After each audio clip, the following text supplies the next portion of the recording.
Yeah, so the Blacksmith was a design of a character that I created back in 2014. And this character was born on social media as I developed a lot of sketching techniques for thinking about camera work, posing, dynamic shots, and exploring armor designs of Asian cultures. This character just kind of popped up out of nowhere.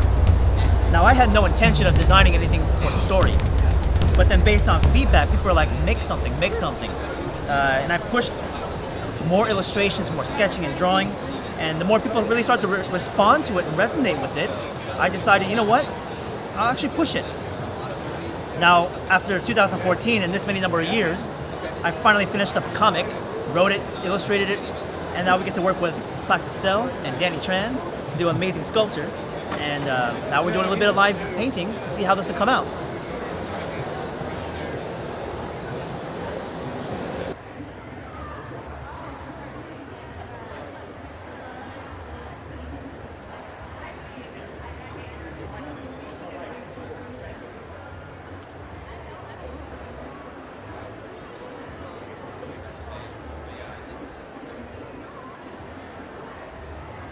Done like large murals and stuff like that too in the past. And as I walk up to that piece, like I have no idea what I'm gonna do. And in that moment, I just decide to camera away.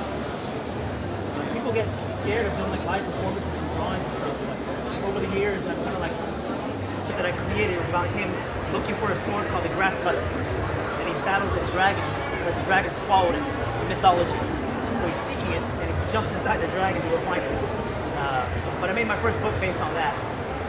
But the Blacksmith was actually born on Instagram, social media, because I would sketch and draw so much, and sometimes just spontaneously through study, an image or design or a story idea just kind of emerges from that. You know, just being in the creative process, just developing something. Not really intent, but more with the focus of like trying to produce something focused on technique, maybe. So the focus of technique that I was going for were camera angles. So I was back in like 2014. I was like drawing for a year straight, just non-stop practicing of just like camera, drawing it. And then this character just kind of emerged, and I posted on social media, and people were like, what is that? What's this? Like, are you mad at the story? Is it a comic? So as soon as I heard that, I like capitalized on it. And I just kept drawing more and more, 6 months straight, nothing but the Blacksmith. And so when that happened, I started to get to know more about the character, more about the story, the world building. It all happened just very naturally. There was no fight to develop this idea. So as soon as I felt that, it was like, okay, I'm locked in. This is what I want to keep producing. So that was 2014, and only just this year I actually produced a comic, a full graphic novel. So it took me 2 years to make that book. So I wrote it, illustrated it, designed it, distributed it, all that stuff. So it was quite a heck of a thing.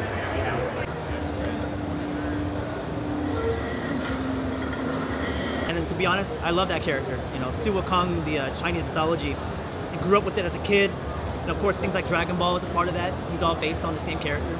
So, you know, it's a big staple in the Asian mythology and community.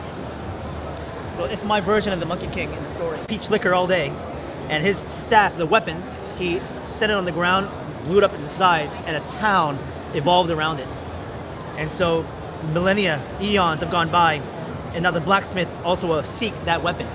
And so he encounters the Monkey King, and he drinks him to convince him where the weapon is. And he has to solve somehow where there's a giant weapon where a town is now actually growing on top of it. Try to get it. So all the stories based on the weapons I researched, and they're based on real mythology of weapons in Asia, all over Asia. So I go to places like the Middle East, China, obviously, different parts of Japan, Korea, Southeast Asia too. And there are so many weapons out there. And every archetypal mythological character has some sort of weapon as a partner to him. And the Monkey King is no different. His staff, right? So I thought those characters are iconic, but man, the weapons are just as iconic. They're personalities in themselves. And when they start to understand that these things actually exist, the abbot wants them to go out and collect these things together for safekeeping, to get it out of these people's hands that might potentially have, obviously ill intentions. Do you prefer that over other acrylics because it's elastic, or is there? I mean, all the acrylic is plastic. And to be honest with you, I have no brand preference. I just liked it because I found it at Monsterpalooza. They were setting deals. It's like, you want a box of this? So I bought it. And I've been using it for all of my stuff.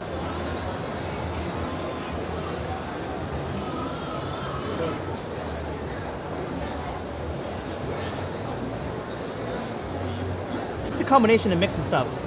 And so I wanted to kind of have him stand out. And the concept is that he was the one that designed his own armor. So it will be based on his kind of mentality.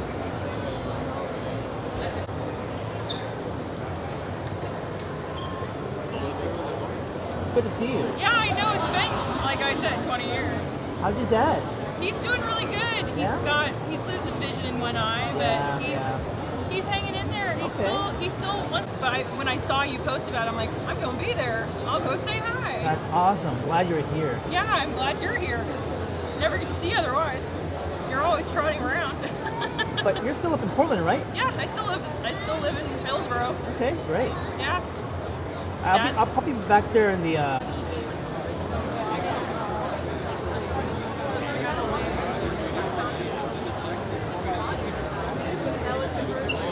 Years? How long have you been doing this? Well, about probably. Add 14 years? Add 15 years. Add 15 years. Professional.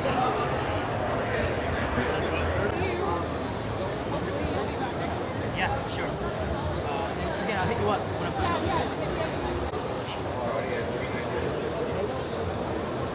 A lot of washes with it? I do, because I normally paint with watercolor. Okay. So the layering process is something normal to me. And it's always ugly at some point. Yeah. Even with stuff like this, it's like you look at it like, oh my God, I don't know what's going on, but you got to give it time to let it build. I always tell my students that art's like a roller coaster, and there's always going to be an up and then a down and then Absolutely. an up.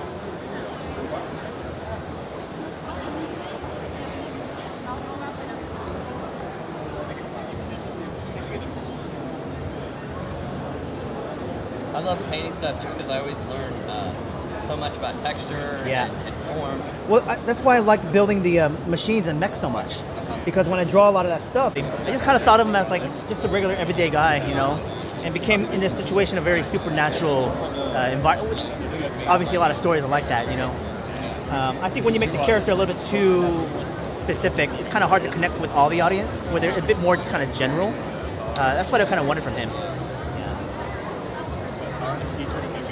Cover designs, and they're so well done. For story, are there any specific comics that you really enjoy? I'm really open. One of my favorite stories are for sure a comic called The Black Sad. Black Sad is a European comic done by a guy named Juanito. And it's an amazing story, like a film noir style. Amazing.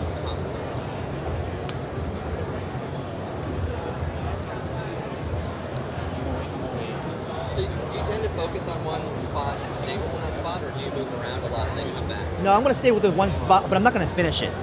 Because there's a lot of stuff on the top layer that'll really help define it, especially the darks of the eyebrows, the eyelids, the beard, will help create that contrast. But I want to just establish the layering of this kind of in one spot as a focal point, and I can start to move around it. Also, mostly for the presentation, just so that when it's propped up, one spot can kind of look kind of nice. Everything else can kind of look whatever. But as long as you have that one little spot that works, then it's cool.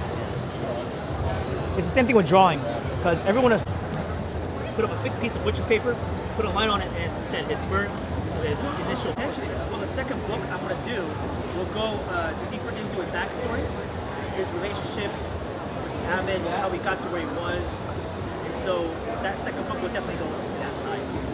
The first book was just kind of establish the world, visual look, so that kind of know what's going on.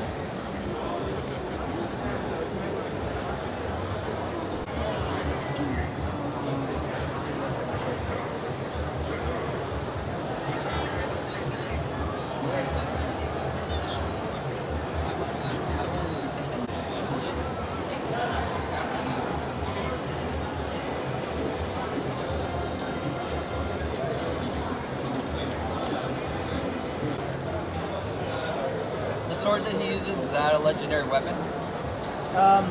The weapon he uses mainly, that's his design. So he made the blade before he goes on his travels. But there's a twist to that story too.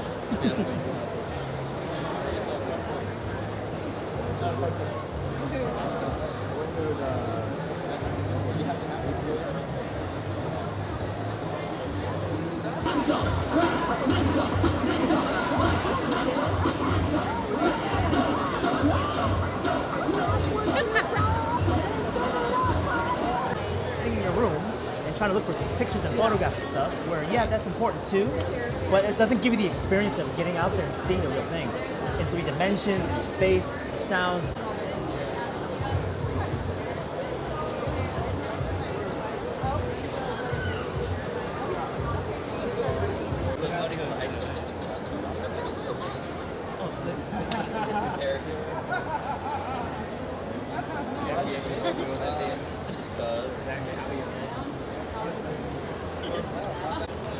And they're based on, you know, different locations that we go to, animals, cars, tanks, all that kind of stuff. So is it set up like a manual so you could go through and the lessons? Yeah, because the first section of it covers a lot on muscle memory. Okay. How to draw with the pen, how you move, how do you build up your I guess, understanding of control. And then we go into like basic shapes, forms, 3 dimensions, and then we apply them into observational drawing. Oh, wow. Things like plants and insects and, you know, bone structure. From there we go more complex machines, cars, you know, military machines, and we see all this stuff live. The basic core control, where you emphasize the focus of things through light, detail, color, or line. The painting process I'm using is very similar to traditional painting actually. I'm very much used to oil painting, acrylic painting, using wet mediums to build up to things like saturations, layering process, washes, and creating things like focal points using composition or things like light and color and line. But here with a 3-dimensional sculpture, I obviously have a 3-dimensional area I can focus on. Everything else can be very much relatively simple. And even though the fact that, you know, still it is 3-dimensional, you can move around, look at it in different areas, having an area of focus is still very important. And that's the way I would treat it. So I come with a very traditional mindset in painting into this particular piece. And it may not be everyone's, you know, favor or flavor, I guess, but that working method makes sense to me on this 3-dimensional sculpture. When you were choosing your colors for your character, was there a specific reason why you chose like a grayish blue? And does it represent? Well, it's the color combination of this blue to like this orangish, Okay. complementary. So simple things like that I will use.